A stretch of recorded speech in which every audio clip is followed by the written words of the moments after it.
So New Zealand's productivity problem is directly related to the banks. And why nothing changes, the banks have got way too good at access to the politicians.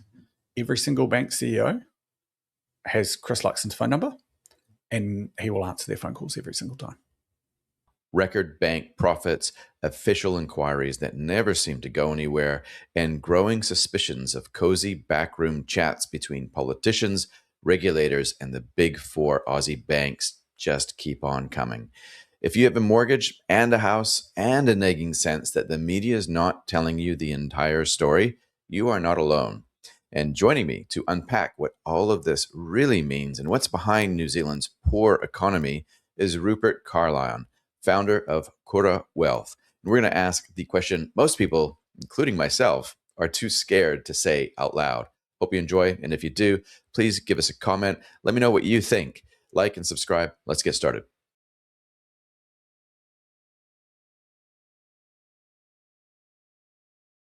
So I guess the theme of today then will be, do banks have too much influence over the New Zealand economy?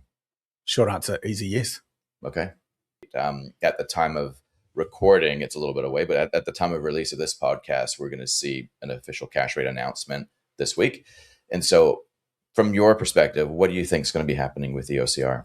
Look, I think the OCR is flat at this announcement. And I think it's going to be an interesting one because there's two competing forces that the Reserve Bank has to fight with here, right? One is inflation is above the target range. Inflation currently sitting at 3.1%. Every single bank forecast has it coming down. I don't buy that for a second. It's exactly the same inflation forecast that we've had for the better part of the last 18 months. Everyone said just give it another 3 or 4 months and it'll come down, and it just doesn't. Why is it not coming down? Is it imported inflation? Is that why? It's a combination of both, imported and exported. I think some of the businesses that we speak to, margins aren't high in New Zealand. People have kind of probably haven't put as much price rises through as they would like over the last 4 or 5 years. They've absorbed it. They've had to absorb stuff because the New Zealand economy is so weak. We've still got wage inflation running 2 and a bit percent. We've got food inflation, kind of when we look at all of the commodity prices, commodity inputs running extremely high. There's just a whole series of reasons why us as an economy, we kind of, that inflation is there. We've also got to come back to the labour pool. And let's be honest, with zero immigration, 5.1% unemployment is still pretty low. That does mean that we do have a pretty tight labour market, particularly considering a lot of the skilled immigration, a lot of that stuff is moving offshore. We're having to pay people more to do some of those jobs that previously we needed for immigrants as well. So, look, I think we are in a pretty ugly space economically here in New Zealand, where inflation likely to remain higher. And to be fair, the markets in that world too, we've seen short-term, so 1 and 2 year swap rates, they're up almost 50 basis points, so 0.5% over the last 6 months. As markets, probably not 3 months, as markets have got themselves around this idea that inflation is sticky. Sure. The flip side to that, though, is the economy is still extremely weak. As one economist said to me the other day, there are green shoots there if you look with a very powerful microscope. Green stubble. And you kind of look at it and you go, look, we've got very strong commodity exports, right? And Liam Dan wrote a great article on this over the weekend saying this is insane that our commodity exports have never, ever been higher. It's kind of everything's going well in that space, yet our economy is still in the absolute doldrums. And so I think we've got an economy, so growth to me remains challenged and is likely to remain challenging. If we then come back to the inflation issue, which means that interest rates are likely to go up versus come down from where they are now, what does that do to our housing recovery? Probably stops it in its tracks.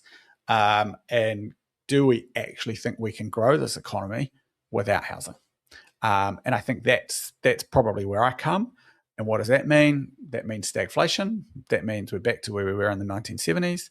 It's a pretty ugly world right now. That's an ugly paintbrush that you've just painted over the whole thing. But that's, I guess, the only thing I would add to that is if we kind of view the response that the central bank should take from a Keynesian lens, where inflation effectively is the outcome of of an economy which is booming effectively. Yep. So we have to increase interest rates, slow down the economy to flush that inflation out. Then that makes sense. But I would come at it more from the perspective of, if you inject all that money into a system from March 2020 onwards, you're going to have problems for a long time until you flush that extra currency out. And that's why I think we've got this paradox almost, right? Where you need to increase the interest rates to kill the inflation, but at the same time, the economy is really struggling still. 100%. And I agree with that. The flushing of the money through the system. The problem is it was done so badly. It wasn't used to build anything real. Like, if you look at it and go, if only we'd actually managed to build a little bit of infrastructure rather than pay wage subsidies or prop up the Auckland housing market.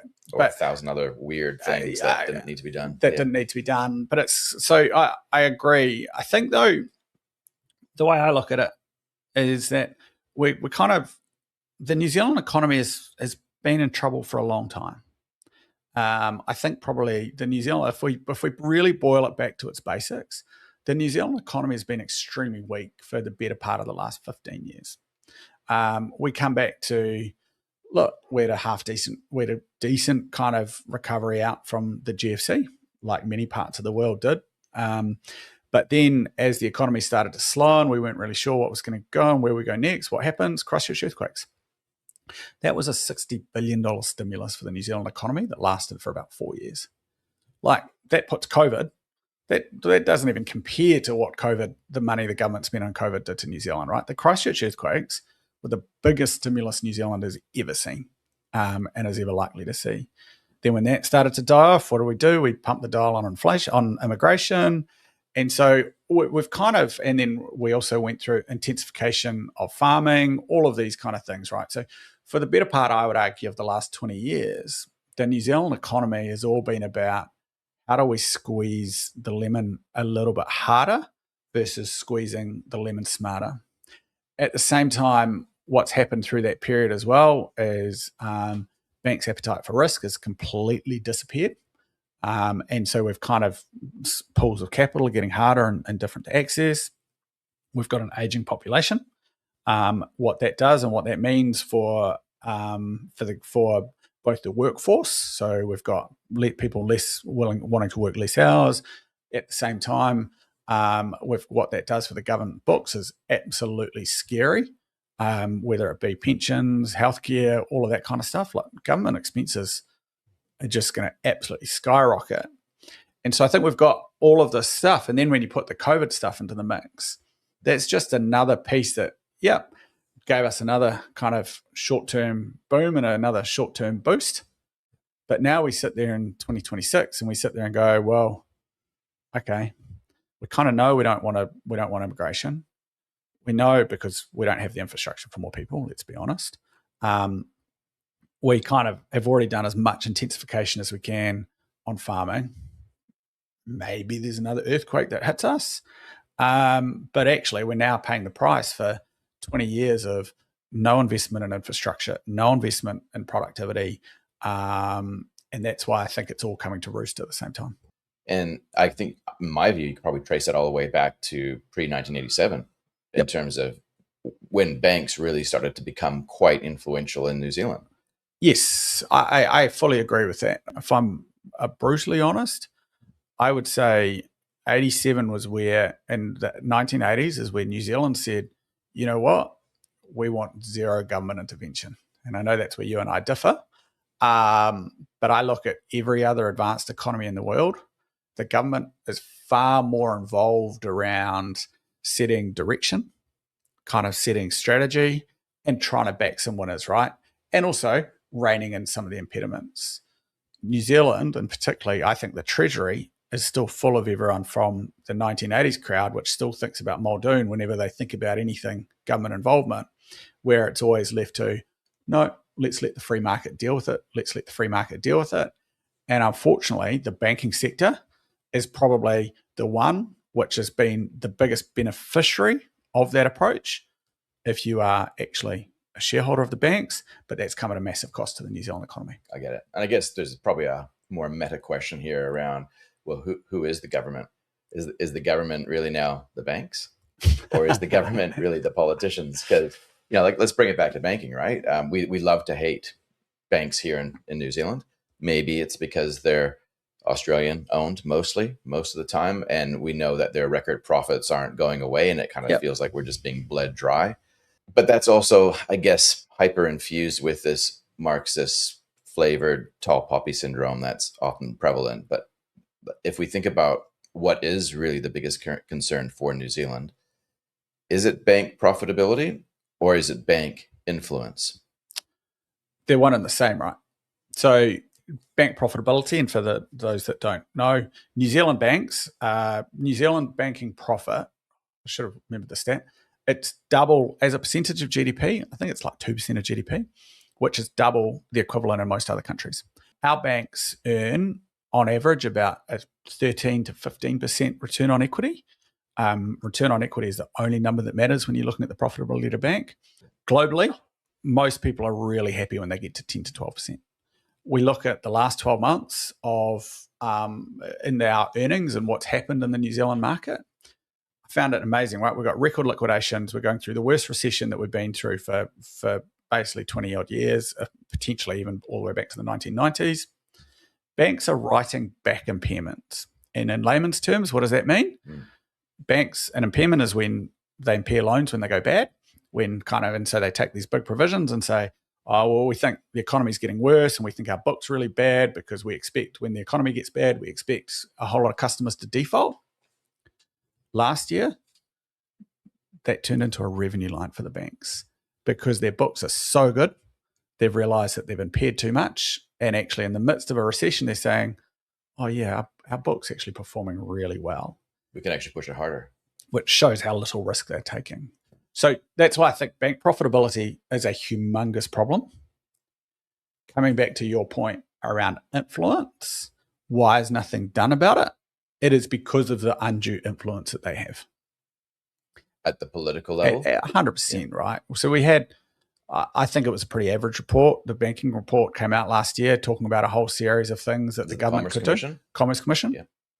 And what was really interesting is the government basically said no to most of it.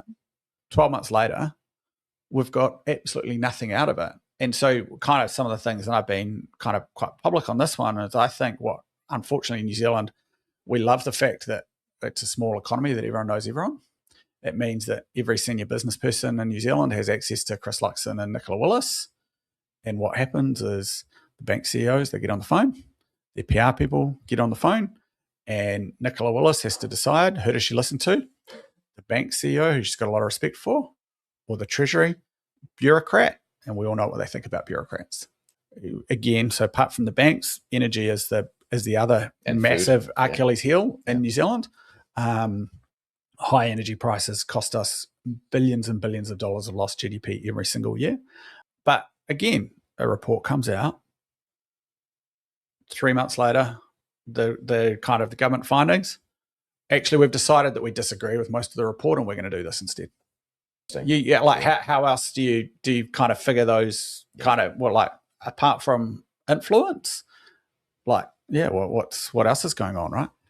Everywhere you go within the industry, and by industry I just mean like the general money industry here in New Zealand, there's a lot of influence, which doesn't have to even be obvious, right? Like, who employs you? Yeah. Where does that money come from? 100%. Which creates this conflict of interest is a really strong way of describing it, but because I think we all have a conflict of interest if we have a job, right? We're not going to bite the hand that feeds us. No. I think your point around the politicians is interesting, and maybe it's obvious, right? I always kind of gloss over that. I just assume that would go on, right? But I never really go the next step and think, well, that's actually not right. I also think the media is somewhat an interesting space to look when you consider how much was spent by banks in New Zealand, almost $200 million in media, in mainstream media. And when I think about this cozy oligopoly of banks, why would they need to advertise? It's not really to prove how awesome they are and get business from the other person. Maybe to make sure everyone falls in love with them.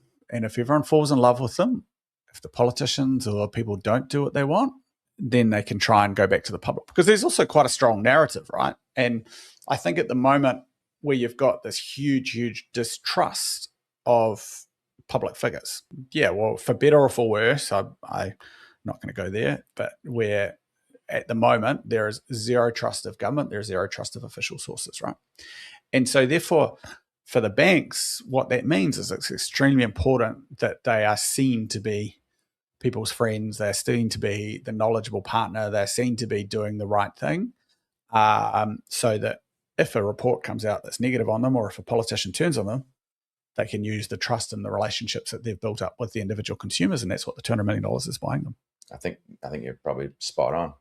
Would you go even further, though? My theory, which is highly paranoid, I'll warn you right now, is that the retail banks, the Australian-owned banks in particular, are effectively trying to drive monetary policy right now for their own interests. Because I'm just looking at all the stuff that I've been reading in media with these bank economists that are coming on these mainstream publications and saying that interest rates have reached the bottom. We expect a hike towards the end of next year.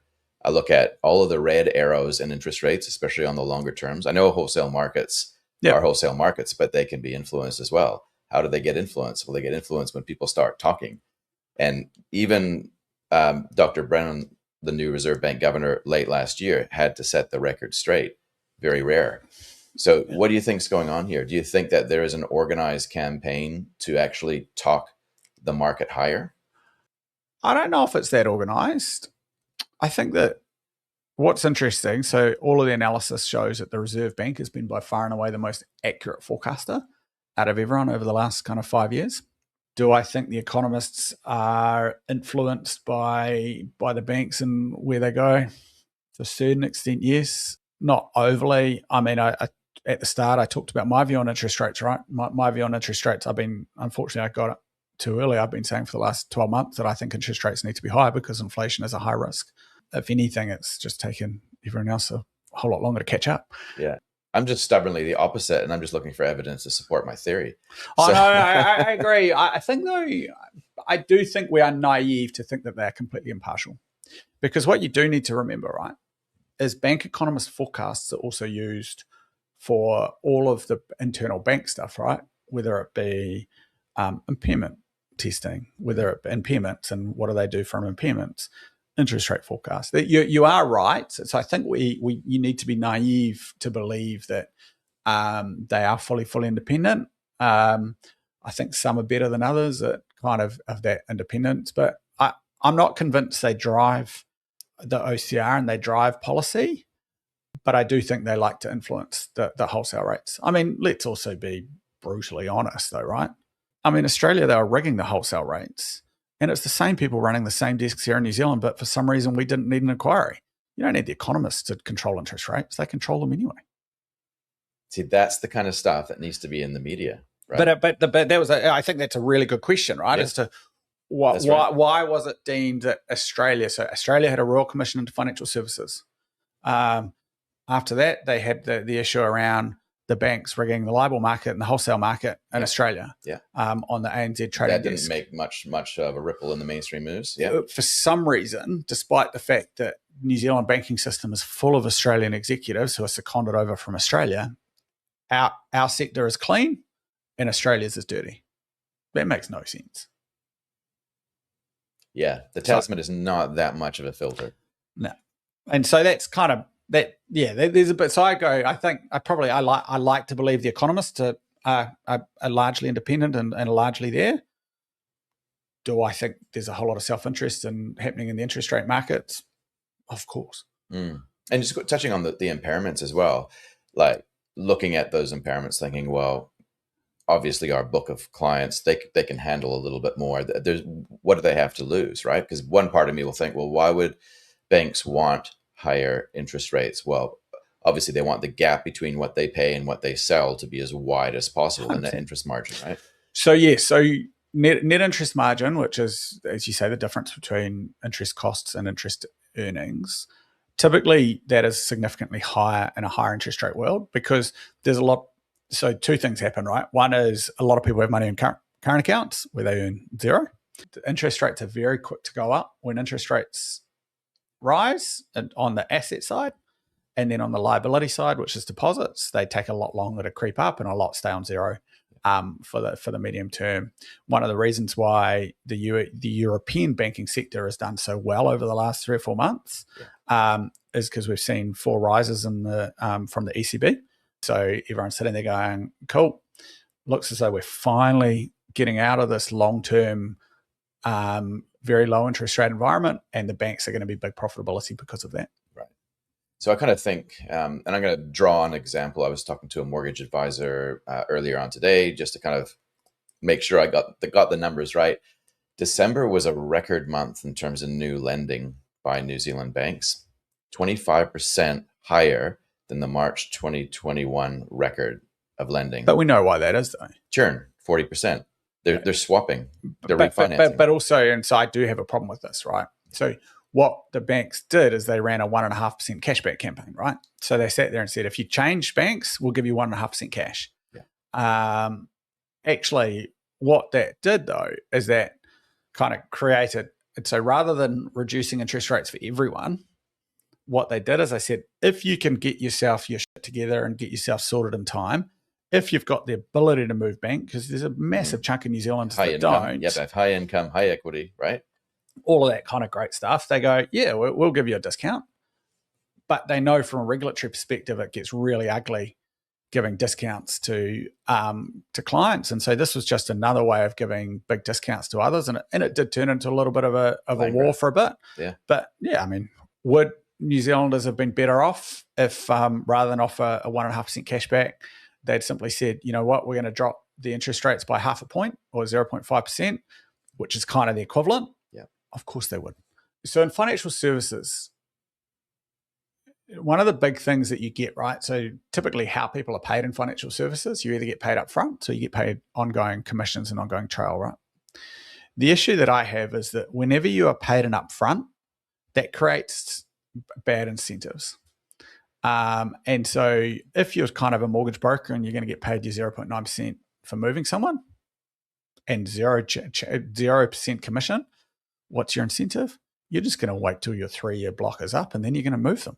And just to make sure people understand this, so with this campaign that the bank's running before Christmas, it was a 1.5% cash back. So if you had $1 million, the banks would give you $15,000 to come on over to them, providing you had to qualify with the DTI rules and all the rest of it. With the mortgage advisor, if they were helping you, they would have received somewhere between 0.6 to 0.9% to bring you on board. Both the mortgage advisor and the customer are effectively on a hook for up to 3 years, whereby if that mortgage or loan disappears, then they can claw that money back. So what they're doing is they're buying you to sit down on your seat for 3 years and just stay put. But then after that, what you're saying is because of the upfront nature of the commission structure, it incentivizes churn. And so 100%. Over time, what happens is you get the best of the best, the cream rises to the top, and then all of the average stuff stays behind. And I guess that's what they're trying to do as well. But we've also got a huge amount of money and infrastructure that's built for this churn as well, right? Is that really in the customer's interests? Arguable. Is it in the bank's interests? No way. I think the model that we've got, I think, and it was really interesting because that campaign was set up by ANZ. So ANZ were the first to go with it. And a skeptic would argue that it happened after the ANZ results announcement. There was a lot of commentary and a lot of criticism of the banks for the low levels of mortgages they were writing. And it kind of, so I think there was a little bit, and also coming off the back of the Commerce Commission report, all that kind of stuff last year, to me it felt, and then so I remember talking to a journalist about it at the time, and 2 points of interest. The first one, which is a slight sidebar, is the journalist said that I was the 6th person they tried to talk to before someone was actually willing to talk to them. See also conflict of interest. And then the second thing, kind of when you kind of said that when they'd talked to ANZ about it, the ANZ guys, but look how active and how competitive our mortgage market is because look at all this activity and look at all this stuff we're writing. And then you kind of did the maths and you unpicked it and you saw that actually all they're doing is refinancing between themselves, right? They do. Yeah, it's just past the parcel. It's just past the parcel. But the parcel is a jack in the box. 100%. So In my previous role, I was a mortgage advisor for over 2 decades, and there was no end to it in terms of the rules that one group had to follow, but the set of rules that people actually played by. And even just in the last 6 months, we've seen two major lenders, both Australian-owned lenders, change their commission models to effectively scrap the ongoing commission and increase the upfront commission to mortgage advisors, which speaks to what you're saying, even more.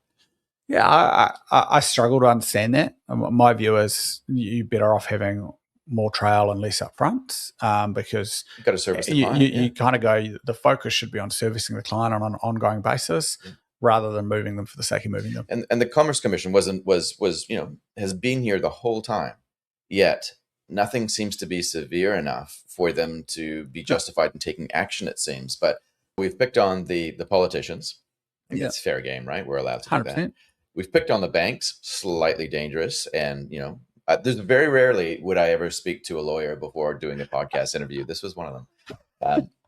And then let's talk about the regulators. Let's share some of this anger around a little bit more. And we've mentioned the ComCom, but why do you think regulators are somewhat culpable for how banks operate in New Zealand and the distortions that are sometimes created? Look, so the regulatory environment for banks, right, there's two sides of it. So prudential regulation is covered by the Reserve Bank. And what prudential regulation means is that's the regulator that makes sure the banks aren't going to fall over, and making sure that the economic situation and the financial markets in New Zealand remain stable. So that's the Reserve Bank.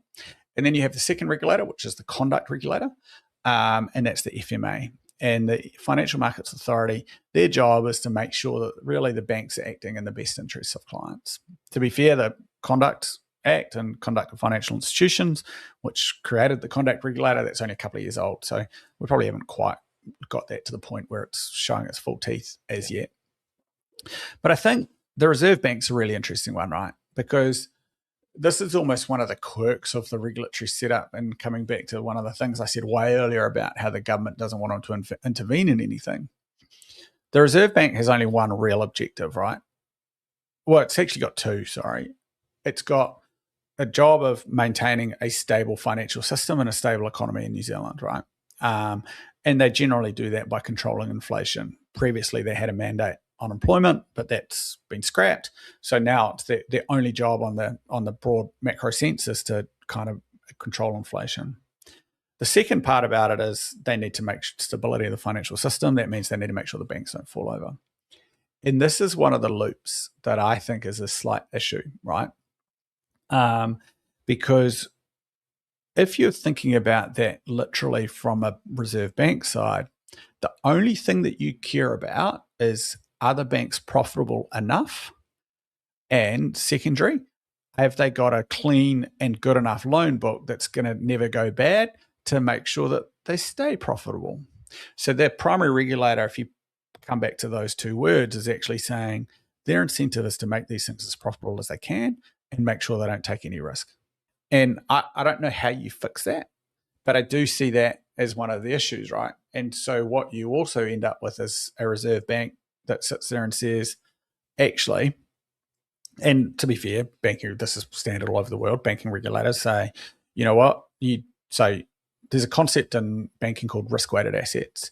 You judge how much capital you need based on the risk-weighted assets that you hold. And so if you've got a mortgage, for example, I'm going to say, you know what, mortgages are really safe because I've got a house sitting behind it.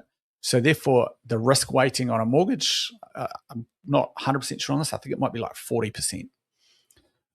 Whereas an unsecured business loan, the risk weighting on that might be 100%.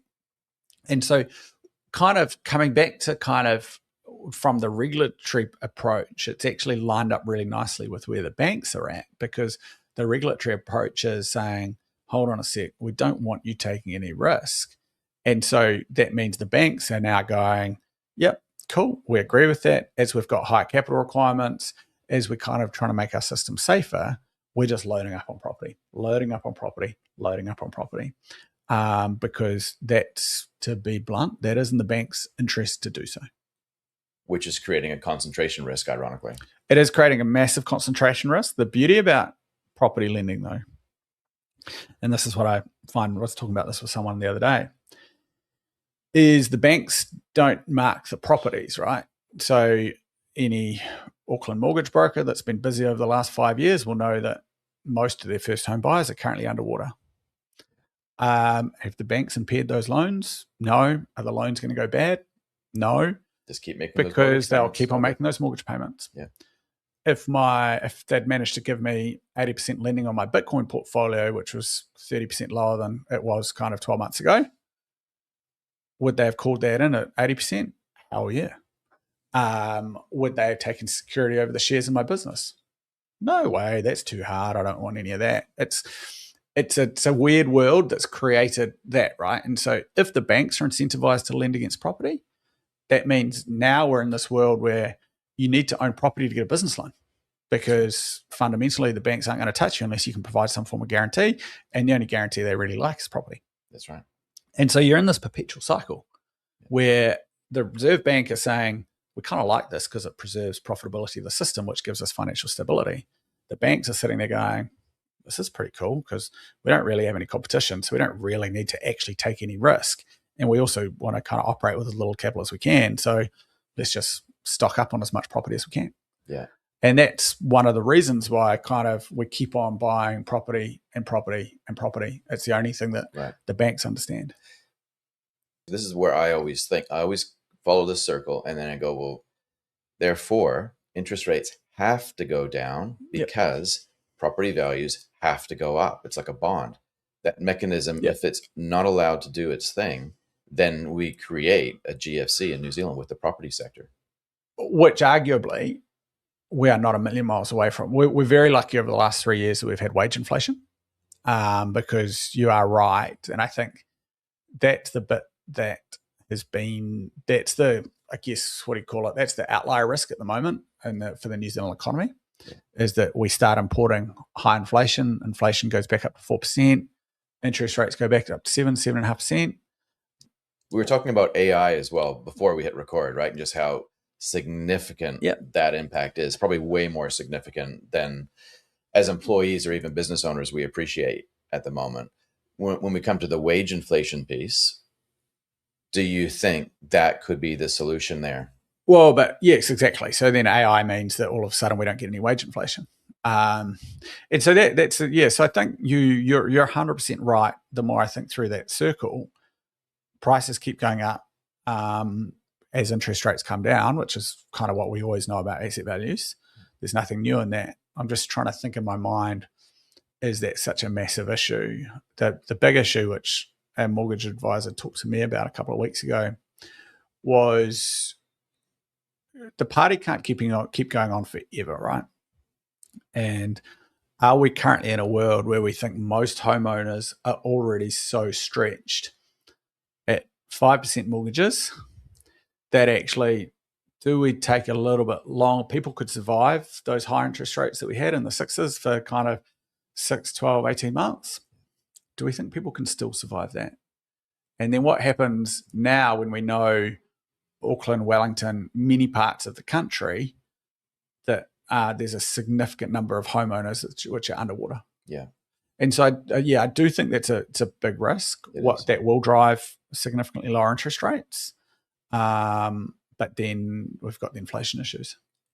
I know. It's a weird one. We have the positive and the negative on a whole bunch of different arenas or realms, I guess you could say. And it kind of has this effect where if you get anchored into just one model, and I'm always catching myself thinking like this as well, where it's like, no, you're thinking this. Are you looking for data to support what you already thought? Okay, then you need to zoom out, think another level up, because there's so much dynamics happening in the world right now.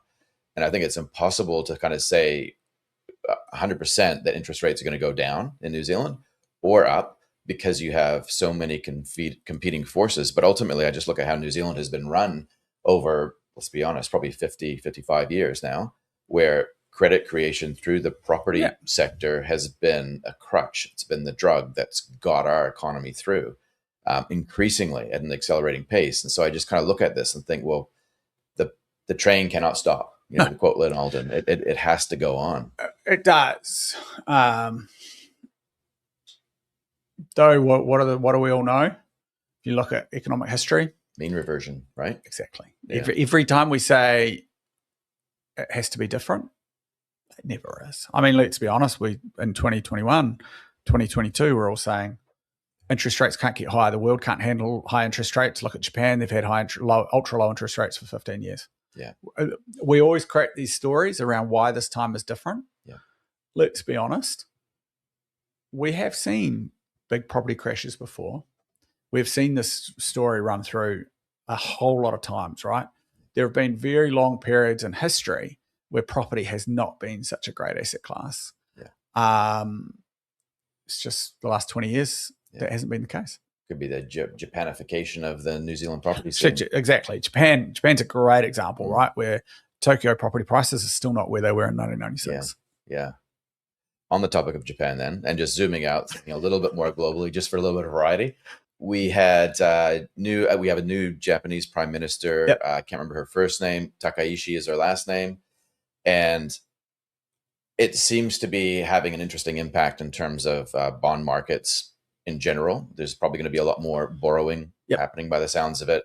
I'm not going to pretend to understand a lot of the dynamics, but it does feel like the US dollar needs to go down according to the man in orange. He wants that dollar down. Yeah. And it does feel like one of the contributors to a weaker US dollar might be a stronger Japanese yen. Correct me if I'm wrong. So the markets are very nervous about Japan. They've already got borrowing at 200% of GDP, but because they've had ultra low interest rates for such a long time, no one's really worried about it, right? Because you're paying 1% on the government debt, then who cares? The problem is at the moment, inflation in Japan is running at kind of a couple of percent. Amazing, isn't it? For so long, they had nothing. That's the first time in almost 20 years that they've had positive inflation. Deflation has been the story of that economy forever. And so what that means is that all of a sudden, everyone's sitting there going, they've got one of the most indebted, highly leveraged economies in the world. All of a sudden, everyone's saying, oh, wow, okay, we might need to put up interest rates. So there was a period last year they were going to do that, and then all of a sudden they didn't. And I think now with this new government, we've got a new government that's come in that's promised infrastructure, spending, basically Trump-style politics.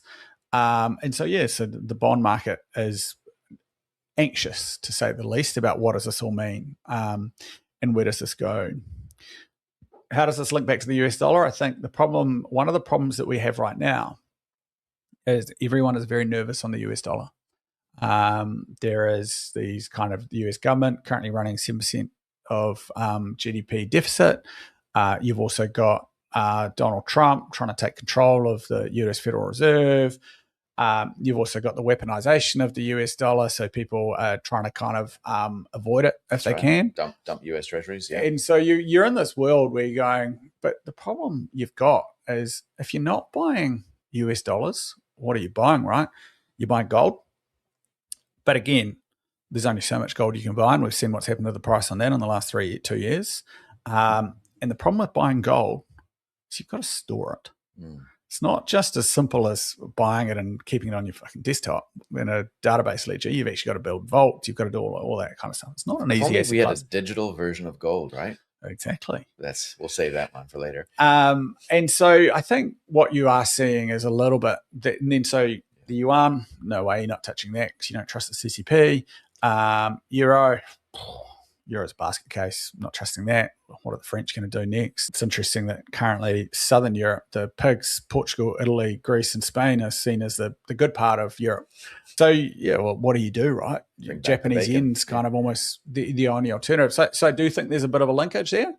I think, though, with his nomination for Kevin Walsh, with nomination for Federal Reserve Chair, he's not going to get a lower US dollar. We've seen the US dollar strengthen over the last week or so. Is that because of the initial fears, though, that he was going to be more like a hawk? 100%. But do you think that's starting to mellow out now? The more they realize that Trump's going to bring in a yes man, surely, if he doesn't but let's talk about Taco Trump, right? Okay. It's lunchtime, Rupert. I'm getting hungry. So if you say taco, it's tipping me over the edge. Taco Trump, right? So let's So I think he was very aggressive with where he wanted to be.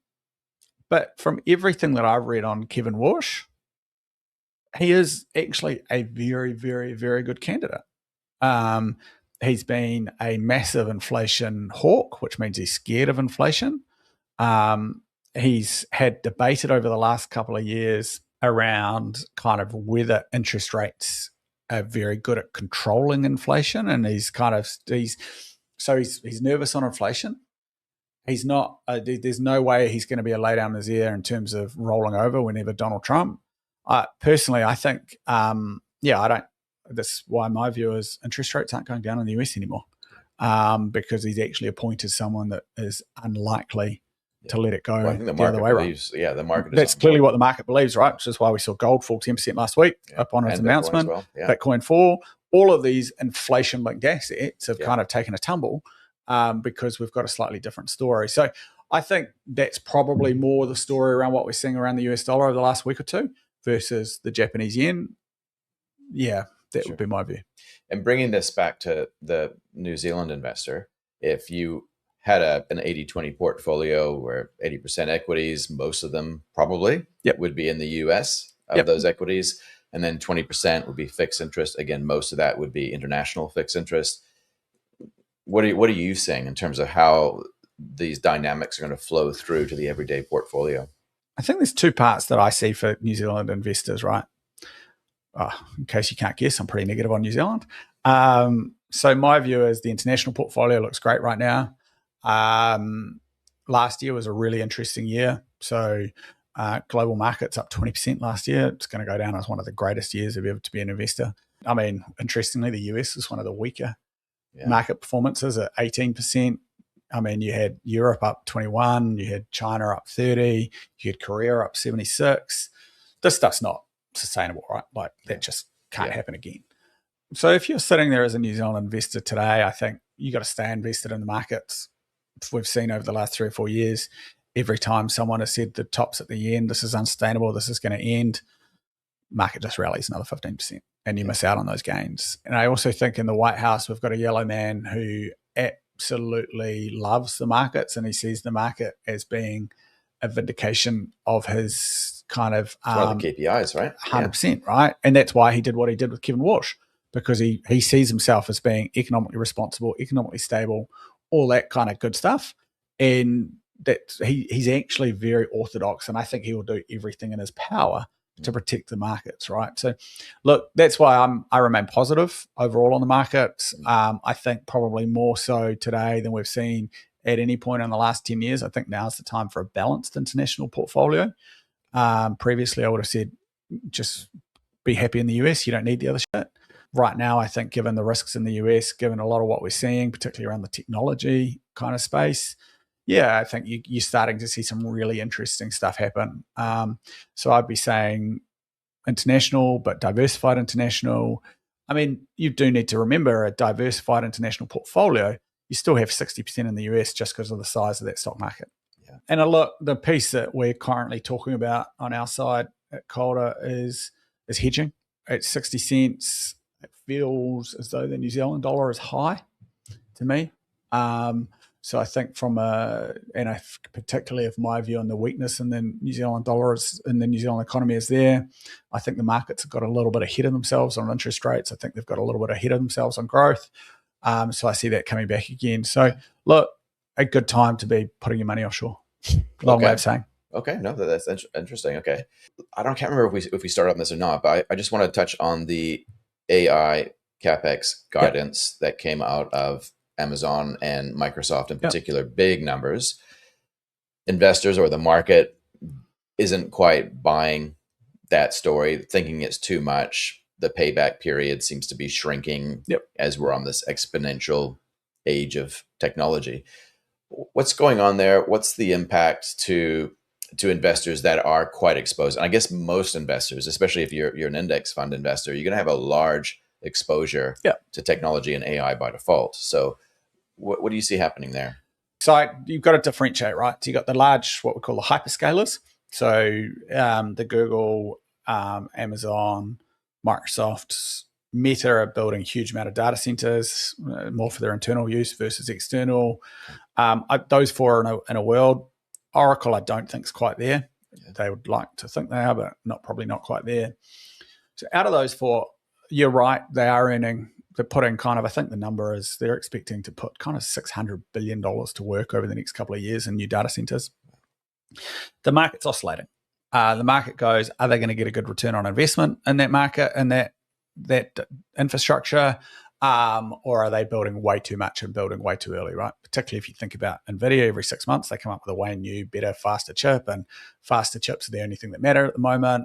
These things have got a 6-year depreciation life. Is that way too long? Data centers used to have 3 years, but they've had to extend it out to protect their profitability.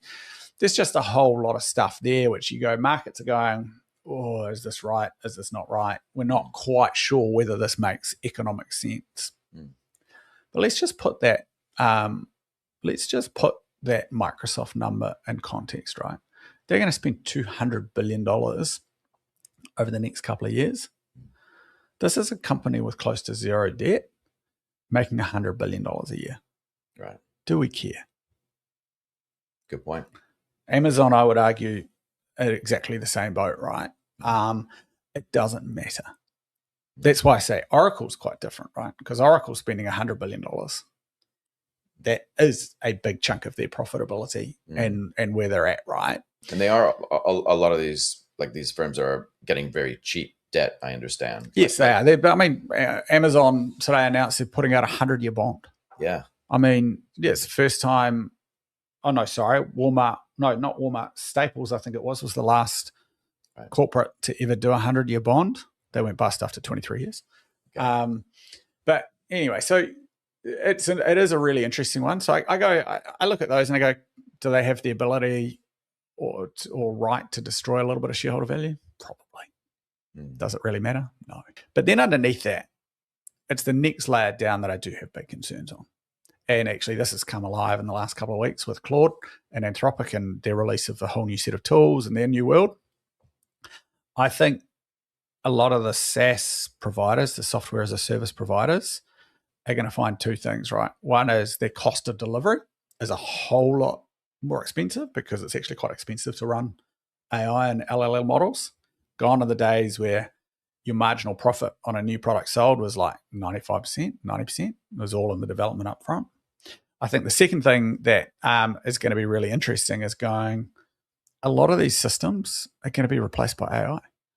Or the kind of the data tools that we all use for financial services. All of a sudden, you're going to go into Claude and go, hey, Claude, can you get me this data and kind of summarize it for me and make me these 4 charts? Yep, done.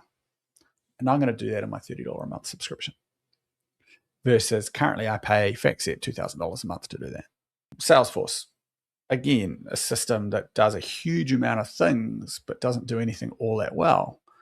In this new world, actually, because everything's becoming, we're building for AI, which means we've got all of these new tools, all of this new stuff that's coming out, all of these new integration layers.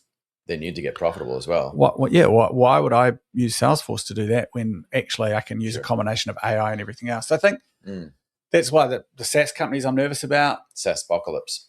Exactly. Yeah. But the hyperscalers, no. And I think that's the dichotomy that the market can't quite get their head around. Okay. So the hyperscalers clearly went a long way last year, right? I think they were all up about 30%, which potentially was a little bit too frothy. And so there's probably not a huge amount further for them to go from there. That's also one of the reasons it's going to be hard for the US stock market to continue to climb when you've got 30% or 40% of your stock market, which is pretty toppy. But it's that other layer. And actually, interestingly, there's an ETF that tracks these mid-tier software companies that's down 20% over the last couple of weeks. AI, as I describe it, AI has finally found its first victim. Yeah, and it's not the last. It's a great lesson, though, in creative destruction, right? So you get the benefit of it, but you also get the cost of it, and it's not evenly distributed. No.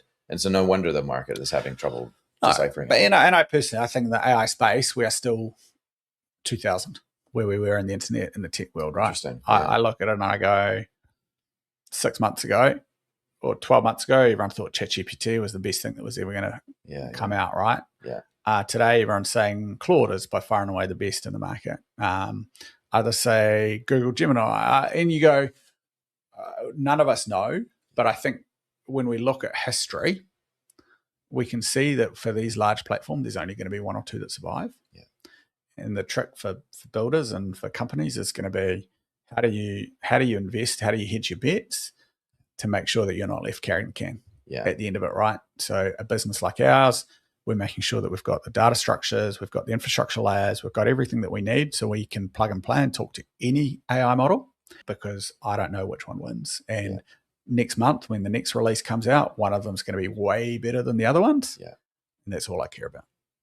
And it makes sense. You don't want to invest in any type of technology where it makes it hard to move. Yep. And so every small business is going to be thinking about this. Well, but I think every large business has to as well, right? Course, and I think what it does is it means that, and I think AI is forcing us to rebuild our infrastructure, our technology infrastructures in a different way. But actually what we will find is once we've done that rebuild, it's going to open us up to a whole lot more benefits as well, right? With my business, 7 years of technology I've been heavily involved in. Right now is the most exciting stuff that I've ever seen. Fascinating, it indeed, because it is like unlocking more and more value 100%. because it's solving bigger and bigger problems. 100%. And all that value gets unlocked. And if you are there, you collect it. And that's cool. Lastly, though, let's finish on another type of technology, which I guess the market is still struggling to price, right? And I think that's going to be the theme that we're going to have for the rest of our lives, really, is trying to figure out what models actually apply to these new types of technology and the new iterations of technology that we see. But in the blockchain world, we have Bitcoin, right? The OG of cryptocurrencies. We had probably, I guess you could call it like the death of all the hopes and dreams late last year for a lot of people that were thinking, hey, we're going to reach higher highs by the end of the year. Never happened. We're at the time of recording down quite significantly from the October highs of $120,000 US. Now I think we're hovering around that $70,000 right now today. What are your general views over the next couple of years? And I know that, Cora, you guys have been one of the providers out there that do provide some exposure to Bitcoin, which has been amazing, I'm sure, in terms of your overall performance. But do you have kind of a view on what we're going to see for the remainder of 2026 around the Bitcoin price in particular? Look, no, short answer. I'm not brave enough to do that. That is a good answer. I am more comfortable talking about my 5-year view than I am about my 1-year view. Okay. I still believe in the asset class. Gold doesn't work. We do need an alternative to gold. We know there are issues with the US dollar. We've talked about how the fact that you can't buy the yuan, you can't buy, Japanese yen with what's happening there. That's got all the same problems as the US dollar. We need an alternative safe haven asset class, right? Maybe that's Microsoft and Google. Throw it out there. Are they actually a better store of value than anything else right now? We're living in a world where every risk asset can be considered a safe haven. It is, right? So look, but I think that the infrastructure is there now. There's so much that's happened in the space. Look, it will continue. It will keep going. So I firmly believe in 5 years' time, we will be significantly higher than where we are today. Will there be a whole series of falls and kind of things on the way through? Probably. That's what happens with all new asset classes, and all asset classes are liquid, right? That's just where we're at. But the investment thesis for me around a hedge on inflation, a hedge against the US dollar, none of that's changed. And I haven't seen anything else in all my searching, apart from gold, which I've got material issues with because I can't store it, doing the same thing for me. And I think it's a good reminder, right? Like what you just said, you just reiterated the importance of having a long-term view and thesis around why you're investing, how you're investing, no matter how you're investing. Because there's going to be short-term noise all the time. And we were reminded of that a couple of weeks ago with all the volatility in markets because of AI and fears of everything else, right? We haven't even gotten into geopolitics, but maybe that's another conversation, right? Or maybe that's another nightmare for us to have another time. But if you want to learn more about Cora KiwiSaver, where do they go? Corawealth.co.nz, KOURAWEALTH.co.nz. Come and have a look. And just, it's been fun coming back, actually. I forgot how much we can talk. I know. Yeah, it's great getting the band back together. It is. We'll do it again sometime. Cool. Thank you. Thank you. Special thank you to our show partners who helped make this possible. Thank you so much, you're awesome. SwiftX and Provincia, thank you again.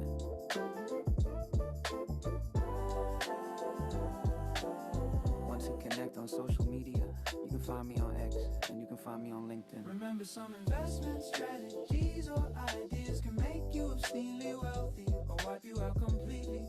It's hard to know from this end what's best for your world. So if you can, reach out for some advice that accounts for your own circumstances. That's it for this one. Catch you next time.